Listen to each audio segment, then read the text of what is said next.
just go and find somebody just to like date for a couple months and then break up with, And they were like, that's so weird. You've always been different. I was like this time I feel like the Lord's just gonna like bring something back. 'Cause in the book of Job, it talks about. Do you want on the outside or the inside? Inside. It talks about how no.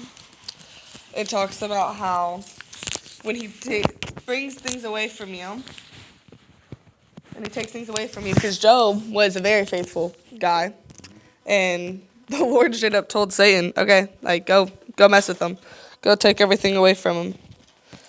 And funny enough, this story was being told the week that me and this guy broke up. And the story of it was, what my Bible teacher was telling us was, whatever he takes away, he's going to bring back 10 times better. And I like told them that. I said, when the time is right for me to get to like be that love to somebody again and try to like support somebody again and be in a relationship like that again, it's going to be 10 times better. And I'm going to wait for that. Like, I'm not just going to like go and like get somebody who I know I definitely can. I'm going to wait. And they were like, There's something to be said about that too, is like when it comes to relationships, like even friendships, like discerning when it's right to go like be in relationship with one or to just sit at the feet of Jesus and just listen to what he has to say and learn more about yourself. And I think right now I'm just like, Lord, teach me everything I need to know about myself. Because you can't love somebody if you don't truly know yourself. No, you can't. You can't have the grace, like some people say, like some that you have for your partner if you don't have the grace and the forgiveness and everything for yourself. Wow. Okay. So I kind of want this to be more of a serious in nature. Okay. The acronym NIL stands for Name, Image, and Likeness. How would you define this new era of sport, athlete influencers, NIL? Right. Like if I said, Elizabeth, you get to set the trajectory of what NIL should look like and should be. I think it should be who you are off the court. I think it should be a opportunity to show the people who like you on the court, who buy your jerseys, who chant your name in the stands, to know who you really are. What's your brand? What do you stand for? If you're on a court, they don't know how you treat your teammates, how you treat your coaches, what your story is, what your why is. NIL is your chance to tell them that. Who you sign with, who you end up endorsing, like who you're the face of, tells people a lot about you. Who would you want to be the face of from a brand standpoint? I don't know. I've never thought about it. I think I've always told myself that when I get there, of course I want to make some money, but I think I've always told myself, stand for something you're proud of. That at the end of the day, you can go to bed and you can rest your head on your pillow and you can be like, I'm making a difference to this brand. And to me, that's faith-based. To me, that's somewhere I can share my faith and my story of what God has done in my life. So the clothes I'm wearing right now, Jesus Loves You, it's one of my favorite brands. I buy a lot of stuff from them. Elevated Faith, stuff like that. A place where girls and even guys can look at me and be like, okay, so I don't have to keep my faith inside. I can be bold. Our whole purpose on the earth is to be bold. You think you empower, especially young men, you think you give them, first of all, do you see a lot of young men that either compromise or are just fearful of what someone else will think, especially in athletics? 100%. In high school, you see guys all the time. I've been friends with some people for a very long time, especially being a school that goes preschool to senior year. You become family with these people. And I've seen people completely change who they are when they get in a room with people. And I'm not going to say that I haven't done it. I definitely have. But now I know that what I stand for is stronger than whatever the heck they're doing on Saturday night. And at the end of the day, my purpose is higher. Not higher, but better than a party, than an opinion, than a TikTok that I didn't get in, a party I wasn't invited to. At the end of the day, that does not matter because I'm going to go and I'm going to make a difference in the world. And when they try to say, hey, I went to high school with you, hey, I knew you, like, no, you didn't. You knew of me. You knew who I was. But you never got the chance to know me. And I think that says a lot because as soon as you get in a relationship with other people and you talk to them and you truly get to know them, you know what they stand for pretty quickly. You know who they are. You know what they like. You know what they do on the weekends. You know what sports they play. But you also know what their purpose is. What they think their life is set up to be. If you're a football player, oh, I'm going to go play D1 football. And sometimes you're like, no, you're not. But at the same time, you're like, but he works hard. And he's going to make it. There's people I look at every single day walking down the hallway, and I'm like, you know what? I respect you because I know how hard you work. I respect you because you stand for what you believe in. You don't bow down to people.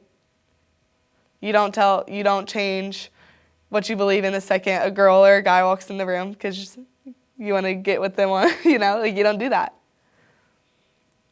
I think when you are strong in what you believe in and what your brand is and what you stand for, the people around you become people who are the same, who you want to surround yourself with, who you want your circle to be. And the best thing you can do for yourself is be bold about it. Don't lie about it. Be bold about who you are. Because you're going to surround yourself with people who love you for that. They don't love you for the lies that you made up about who you are and what you do, but for truly who you are. If there were 3 sports figures that you could have at a dinner table, who would they be and why? Kobe, because his work ethic and his mentality is unmatched. I've only been asked one before. I think, Patrick Mahomes, because I think he has worked very hard for where he's at. And he has stood for stuff that he believes in. And, trying to think. I would say, first thing that comes to mind is Harper Murray. I just want to hear her story from her. You hear it from the documentary she did, but I really want to hear it from her sitting in front of me telling. Because I think there's something to tell about the mental health that she talked about. You're a storyteller. I like telling stories. They're fun. Why? They connect you with people. You see who others are through it. I want to do broadcasting. I want to do something like this when I'm older. I want to be able to use what I've done through broadcasting. I love it. I love interviewing people. I love getting to know people. And I want to do something like this when I'm older because I want people's stories to be told. I want what they do and what they say and how they act and why they do it. I want the people to know the why. Why do you think knowing the why is so important to the human connection? In the Bible, it's in Jesus' Sermon on the Mount. It talks about how you never really know why the other person does something. Jesus is the only one that really knows their heart. And in high school, you never know why somebody said that or why somebody didn't show up to lift or a workout. You never know why they were rude that day or they left you out, or you never know why you never know why. And I've always been taught by my parents, hey, like, you never know what's going on. You never know what someone's going through, and that's so true. But it's the same thing, like, if you can sit in a chair and you can tell them, hey, this is why I did what I did. This is what I was doing. This is what I was thinking. This is why I say what I say. This is why I'm so bold. This is why I believe in Jesus. This is why I play volleyball. This is why I play my sport. People know your why. People know your brand. That's what NIL is supposed to be all about.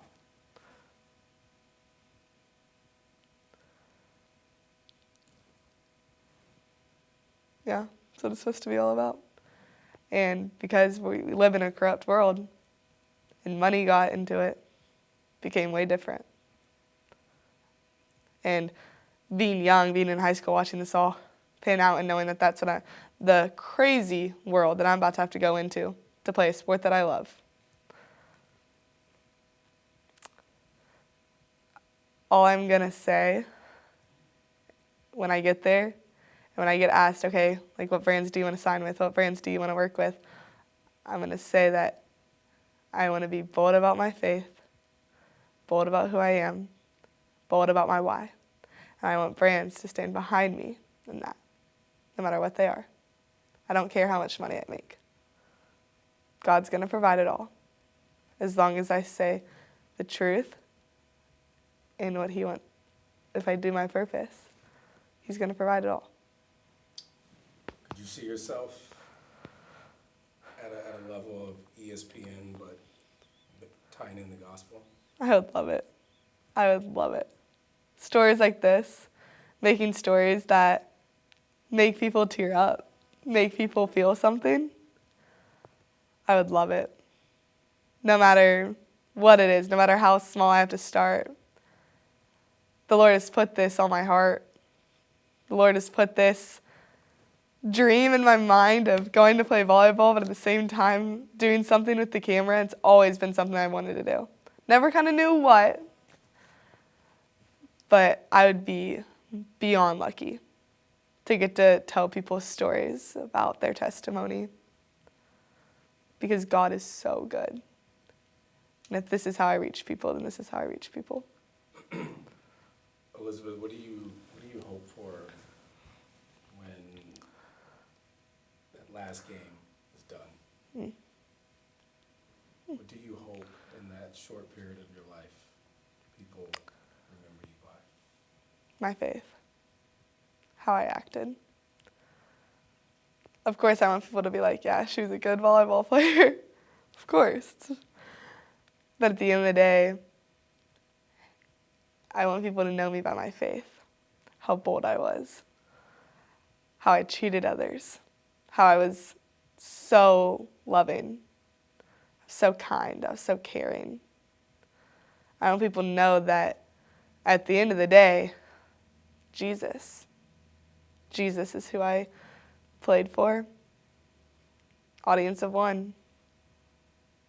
I don't care who is in the stands watching me, who's watching this video. I love all of y'all, but I don't care, because Jesus is going to work for me. Jesus is going to work through me. Jesus is going to be there for me. I want people to know that Jesus is who I live for. You like being the light? I like being the light. I don't like being in the light. I love to be known for Jesus, and I love to be like, oh, she was so kind.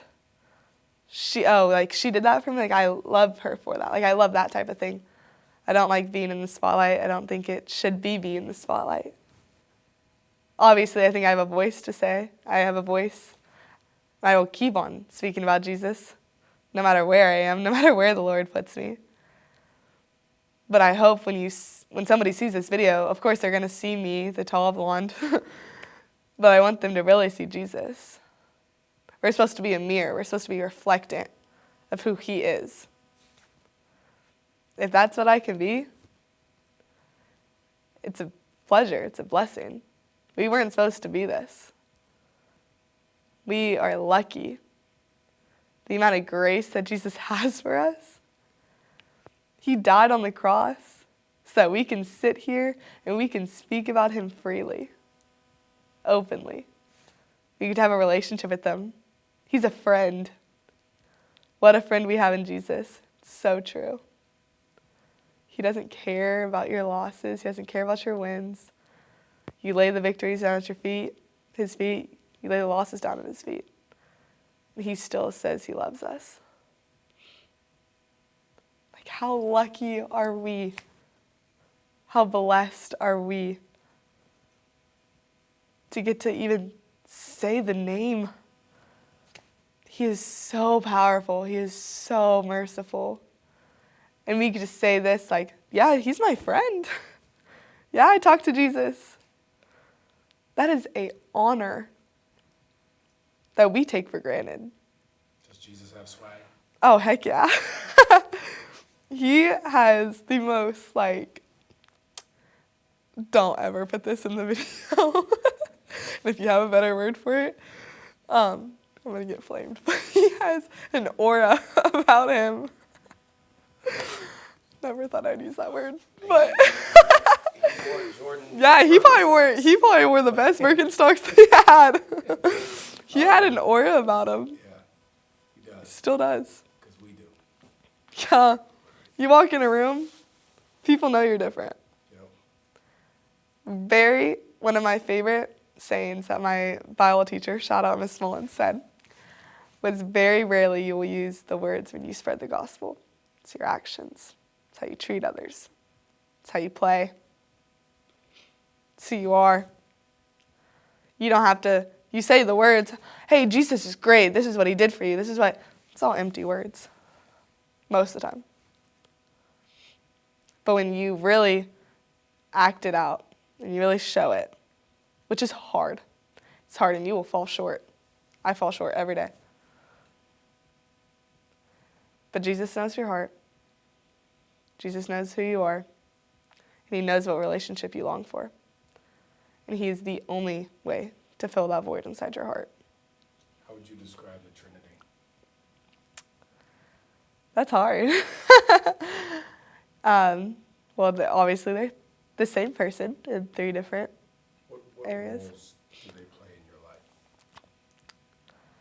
Jesus is my friend. He's the person that I talk to every single day. God is powerful. Powerful. Holy Spirit is what's talking right now. It's not me. It's not me. Navigator. Yeah. He's the one that tells you, hey, Elizabeth, don't you dare do that. That was stupid. He's the one that tells me that he's proud of me, that he loves me, no matter what. I follow Jesus because of the love and the joy. I have struggled with anxiety. I've struggled with so many different things. Depression, anxiety, sadness, everything. Hurt, death, loss. But at the end of the day, when you know Jesus, the peace and the joy and the love that comes through him is unmatched. You will never experience it. Trust me, I have looked in all the wrong places for it. Nothing is like Jesus. And I will never go back. I'm living in the light. Why would I go back? Cut.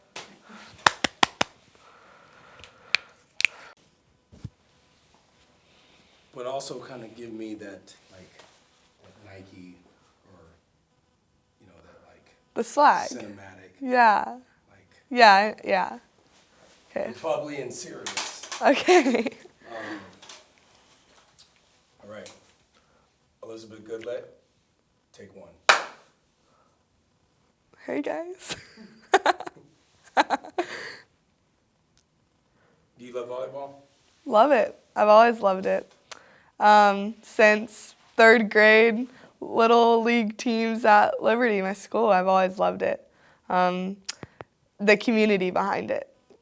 Now more than ever, you saw it today when you came and watched us. Like, we were laughing, we were having fun. Like, it truly is. It's where I've met my best friends. There's just something about any sport, but I think a sport that's like team, that you have to have a team to win it.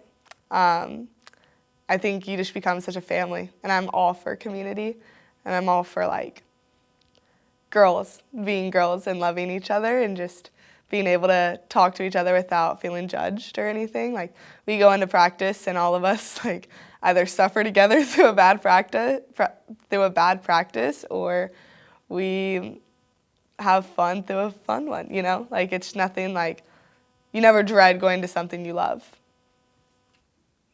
Do you remember I guess, it's been the most, There's no one in who's contact. but I'm trying to turn my watch off because it will. Take two.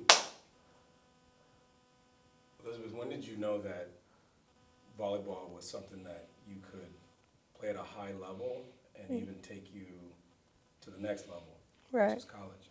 Yeah. So growing up, I had two mentors. One's now playing volleyball at DBU, and the other one graduated and playing volleyball at Colgate. And they were kind of like cousins to me all growing up. Like, we were super close. They're kind of like the family that I had here, because all my other family lives far away. And they played volleyball. And that's why I got into it, because I was like, I want to be just like them when I grow up. And so I got into volleyball like that. And then I've always been super competitive. I was a basketball player, like super competitive before volleyball. And I walked into the gym, Skyline. I walked in there, and they told me, first practice there, like, hey, like, you're going to play on our Royal team, like, the top team, come play for us. And I was like, okay, here we go. And then since then, I've had coaches who have poured into me and who have told me that, hey, like, you're good enough to go. And I think at the end of the day, I always tell myself, at the end of the day, it's just you. It's all you. You're the one that supports yourself. You're the one that hypes yourself up. You're the one that takes control of the game. Like, at the end of the day, like, you have control over that. And I tell myself that dream's in my heart is there for a reason, and that it's going to come true because I've worked my butt off to get there. And so I think the first time I knew that I was going to be able to go and play in college and play at the highest level is just the first time I believed in myself. Do you want me to look at both cameras? No. Okay, I just wanted to make sure, because sometimes... Take three. Would you say that you've always been confident in yourself? Yes. I think there is such a power in confidence, especially in volleyball, especially like in a sport that is very competitive in my grade and around like the North Texas area. It's a very competitive sport, and if you don't have confidence and you like in a gym, you have to walk in the gym and know you belong to be there. Something I tell my teammates every single time is, like, every single time we face a tough opponent, I tell them, I go, we belong on this court with them. And you gotta have confidence in anything you do. You have to. And I've always been the type of person that people are like, she has confidence. She knows where she's going. And I'm like, yeah, I do, because, like, if I don't know where I'm going, nobody does. Nobody's gonna make my future for me. Nobody's gonna, like, lay down the stones for me to walk down to get to where I want to go. Like, it's a hard path to get D1. It's a hard path to get past college. And, like, I know at the end of the day, it's just me that can do that. So you have to have confidence that you're able to do it. Talk to me a little bit about your foundation, mom, dad. Yeah, so I'm an only child, which is sometimes difficult, but I love it. My mom and my dad are probably the biggest supporters that that I will ever have. They drive me everywhere. They do not miss a game. I can't even play if my dad's not there. I hate playing without my dad being there because he's my first coach. And somehow, some way, he just has been very tough on me, but at the same time has supported me through all of it. And my mom's just like my best friend. Like, I can just go to her through whatever, and anytime I'm struggling on the court or at practice or anything, like, I know that if I just like give a glance to her, like, she's just gonna be there supporting me. We've had multiple conversations about her not coaching me, but supporting me. But like, at the end of the day, like, I know it's all love, and I know that they just want to see me be at the highest level and to see my dreams come true, because I'm a big dreamer. I talk about my dreams all the time, my future, not just on the court, but off of it. Like, what am I going to do with my job? What am I going to do with my family when I'm older? Like, all of it. My mom and my dad are just always the biggest supporters and just kind of feed into my delusions sometimes, but at the same time, they're also like, Elizabeth, be realistic. Like, you can do that, but know what it takes to get there. And they also tell me that hard work is what it needs, like what you need to have, and they don't let me take any days off through my knee surgery. I told them the night before my knee surgery, I told them, do not let me get lazy. Do not let me not go to PT. Do not let me not go and get better. And as much as sometimes I wanted to kill them, they did not let me miss PT or miss my reps or not go to practice even though I was tired. They made sure I got there, and now I'm back. And now through everything, I can say that like my parents are the ones that pushed me the hardest. So you talk about being delusional. Let's talk about the reality. Do you remember when your mom was diagnosed with cancer? Yeah. I remember the call that I was in her room. We were about to go. It was Christmas Eve. We were about to go to Christmas Eve service for church, and I was in her bathroom, and she was finishing her hair and her makeup and everything, and she got a call from her doctor, and she looked at me, and I don't remember any fear being in her eyes. I remember her being super calm, and I was super, like, I was like, Mom, like, you just got diagnosed with cancer. Like, how are you not freaking out right now? And she told me that I was going to be okay, and she walked out to the living room where my dad was, and she told him. And my dad was obviously, like, we were all like, oh my gosh, like, she has cancer. But both of them were super calm. And watching her go through it, like, I had to grow up super quickly because my dad had to focus on, like, caring for my mom. And I was in the second grade, actually. So it was hard. But, again, the community around me, like, helped me. And I like the people that showed up at the hospital when she had her surgery. They would like keep me occupied by like looking at people's shoes and guessing what they were doing or who they were, or just like talking to me about how it's going to be okay and how like Jesus is just going to be with you through all of it. And I think watching my mom go through it and have the faith that she did, I think is the only reason I have the faith that I do. When you walk onto that court, what goes through your mind? So you hear the expression a lot in volleyball is like when you walk through these doors, like everything else is left behind. Like all that matters is volleyball. Volleyball should be your outlet. Volleyball should be the place that you go when everything's hard. And yes, obviously I go to play volleyball and it's the happiest place for me. I love to be on the court, but it's not my outlet. It's not something I go to because I don't want to face the outside world because that's not realistic. You got to face the outside world. You have to face the outside world at some point. I go because it's something I love. It's something that out of anything else I would be doing, even though I miss birthday parties, I miss hanging out with friends, I miss doing fun things like that some people really, truly hate missing, which I do. It's just something I love to do. And like the hurt in it and the losses in it and the wins and the joys in it, like it's all so lovable, I guess. Like volleyball is just a sport that you can just go out there and you can be yourself, and at the end of the day, like it doesn't matter if I win or if I lose because I know like that's not who I am, like, but it's what I do and it's something that I love to do. So when I step on the court, I just tell myself like, you got this, you belong here, it's all you. You can do this if you want to, and that you're stronger than anything else that's going on in the outside world, and this is where you go and go and prove it. Do you think you can play with anyone in the country? Yeah. I'm not going to say like I'm the best person in the world, like I can hit the hardest or I can block the best or whatever, but my mental, I know that I belong on the court with somebody because of the hard work that I put in. I think there's something to say, like volleyball is such a mental sport. Like literally it's the game of mistakes. It's how you get points is off the other team's mistakes. And so you have to be super mentally tough to move on through mistakes, and you can ask all my coaches. It has taken me a while to get mentally tough, and sometimes I'm still like really angry at some points. I'm like, that was an awful play by me, but I think I get through it and I find a way to score the next point. The next point I'm given, the next opportunity I'm given, I do anything I can to put the ball away, and I think that's the whole point of volleyball. And I think that's why I could stand on a court with the best Olympians in the world. Like, I might not win, but I can hold my own. You're willing to get out there. Yeah, and that's what it's all about. You can't be afraid to lose. You got to feel the fear and do it anyways. What is it like competing at that high level? Talk to me about what goes into being an elite athlete. Right. So volleyball, North Texas, for competitive volleyball in North Texas, it is the most competitive region in the entire nation. And I've grown up in it. I've played these girls since I was 10 years old.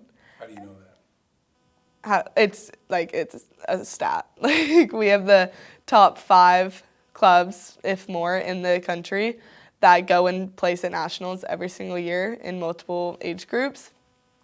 And it's hard. Everybody knows everybody. There's a lot of rivalry. There's a lot of, I want to beat you. And you have to have the mindset that you belong. You have to know that you've worked hard to get to where you are, and to be at the elite level that we all are at. Like, you have to be able to know that the hard work that you've put in puts you there. It's nerve-wracking. It definitely is. Like, there's probably not one game that I go in that I don't have nerves. When you're playing a good team, every single time I remind myself, though, that I belong on that court. Every single time I remind myself that I'm worthy to play this sport and that I get to play it, so might as well play it with everything I got. And I tell my teammates that every single time, because if you don't support people around you, then they're not going to support you. If you're not the first person to clap the loudest or yell the loudest, nobody's going to do it for you. And you got to be you got to give to receive. Unfortunately, that's just the world that we live in. And as much as I give and give and give, sometimes I don't receive it, and that's okay. But it's not about okay, I'm doing this to get it. I'm doing this because I truly love the sport and I want to see it be the girlhood that I know it can be. And girls are interesting sometimes. We got some hormones. We don't always like each other. But you got to put that aside, and you just got to love. If you don't have love in your life, then your life is miserable. Volleyball has came a long way, especially Yeah. for women's volleyball. Yeah. What would you like to see in the future for women's volleyball, particularly at the next level? I want to see it get more recognition. How do you say that word? Recognition. Recognition. I want to see it be bigger on all fronts, every single college. I want there to be packed out stadiums for these girls, because every single girl, if you're at Nebraska, Kentucky, if you make it to the Final Four, if you're in a mid-major, if you're in an SEC school, they all work so hard. And they should all have the fan base behind them to support them and to show them that they are loved and that they are good enough to be at that level, because it is hard. Volleyball itself is hard, and then to get to the next level is even harder, and then to stay at that level and continuing to get better and be expected to win is hard. But if you have people around you who support you and love you that you don't even know, it's strangers filling that stadium, you don't know who they are. But I want to see every single college team get the support that they deserve. How do we get that? Because universities have budgets that focus on football, basketball. Yeah. How do we duplicate what happened in Nebraska? I think girls need to start using their voices. There's so many people out there who have stories to tell, but nobody's going to know them if we're too afraid to say it. Every single girl has a reason why they play volleyball. Some it's, my sister played, and I want to continue the legacy. Some it's, this is the only thing I had to get out. And no matter where you fall on that scale, you can't be afraid to use your voice. The reason I'm sitting in front of a camera right now is because I have a testimony that I want to share. And I know that it's not the most craziest thing in the world, but to somebody, it's going to make a difference. Somebody watching this video is going to be like, I want to know what she knows. I want to have what she has. And the only way that people know who you are and the only way that you get people to your games is to speak, to advocate for yourself. Nobody else is going to do it for you. Nobody else, like you say, like football and baseball and basketball, get all these people, get all these donor monies, whatever. But at the end of the day, like, somebody went up and spoke for them. Alabama football didn't get what they did with just being who they are. It's like Nick Saban and the coaches before him spoke for him. They advocated. And sometimes girls, like, we just got to go and advocate, no matter what sport it is, cheer, volleyball, soccer, tennis, basketball, like, wherever you are, like, you have to speak up. You can't stay silent, because if you stay silent, you're going to stay the same. Nebraska didn't stay silent. They got on social media. They started talking. Harper Murray made a crazy thing into a story about mental health. She didn't stay silent. We can't just stop and just sit in our chairs and be quiet. You got to speak up. Is that the plan for you? 100%. I think getting in front of a camera is terrifying because you never know what the response is going to be on the other side. I'm 16 years old. Like, I have no clue what people are going to say, no matter who they are. And do you care? Of course, a little bit, right? Like, you want to be liked, like, all the time. But I think at the end of the day, like, I do not live for the, I don't live to have, what's the word? Yeah, I don't live to be liked by humans. At the end of the day, I don't care what people think because I'm not living for y'all. Not living for y'all's opinion. I'm living for God. I'm living for what He says about me. And if I get to the gates of heaven and He says, well done, good and faithful servant, my life's complete. And if it takes getting in front of a camera and having a couple trolls get mad, okay. Because I love volleyball and I love the sport and I want to see it become something that helps people, which it already has. A lot of people say that volleyball is not something that's, attainable or achievable for people that don't come from, money. What do you think about that? I think it's a lie. If you want it, go get it. Like I said, stereotypes, they're always going to be there. Opinions are always going to be there. But if you really want it, go get it. You don't, just go be yourself. Get in front of the right people. Go advocate for yourself. Because as soon as you meet it takes one yes. It takes one yes to get where you need to go, to get the ball rolling. You can't be afraid to go talk to somebody because you're afraid of a no. Because what if? What if? What if you don't have the same access to a gym, to an elite coach? How do you become elite? Mindset. You don't have to have the best coach in the world to be good. You don't have to have a coach at all, honestly. You have to believe in yourself first. And after that, you can find a way. There's always a way. Always. There's nothing that's not figure-outable, if you will. You can always figure things out. You can always get where you want to go if it's really what you need. Because God's not going to put a dream on your heart and not going to put a purpose on your life that you can't figure out, that you can't reach.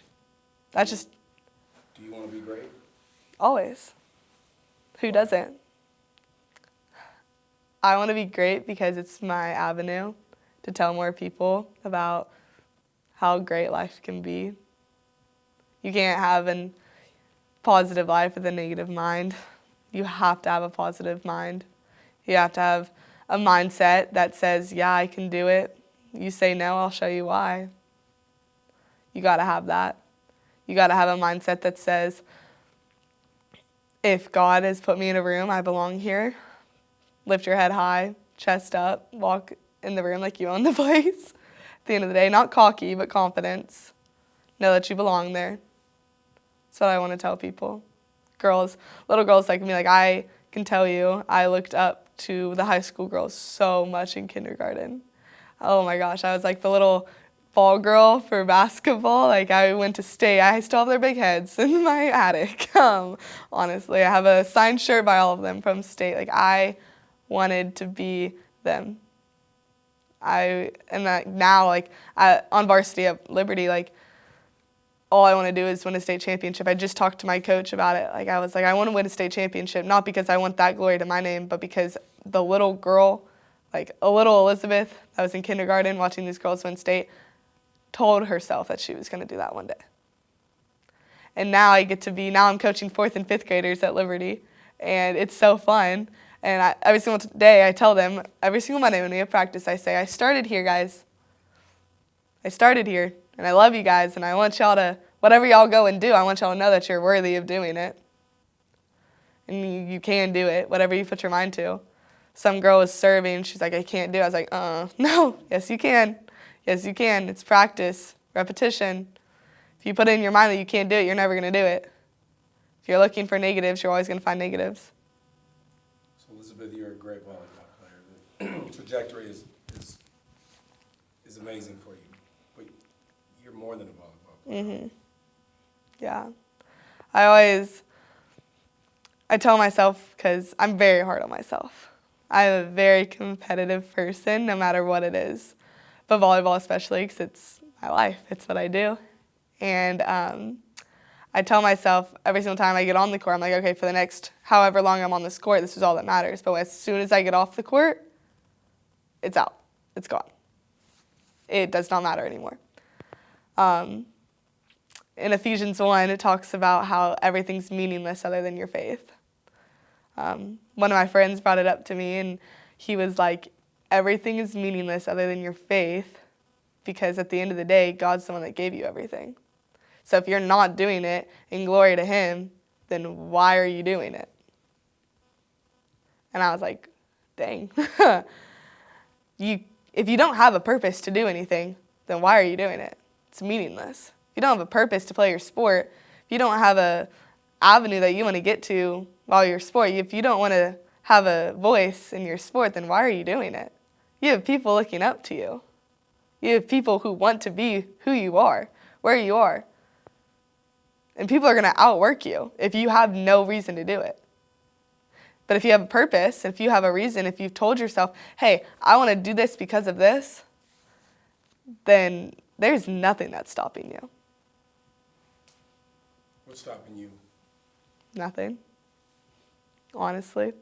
Sometimes it's fear.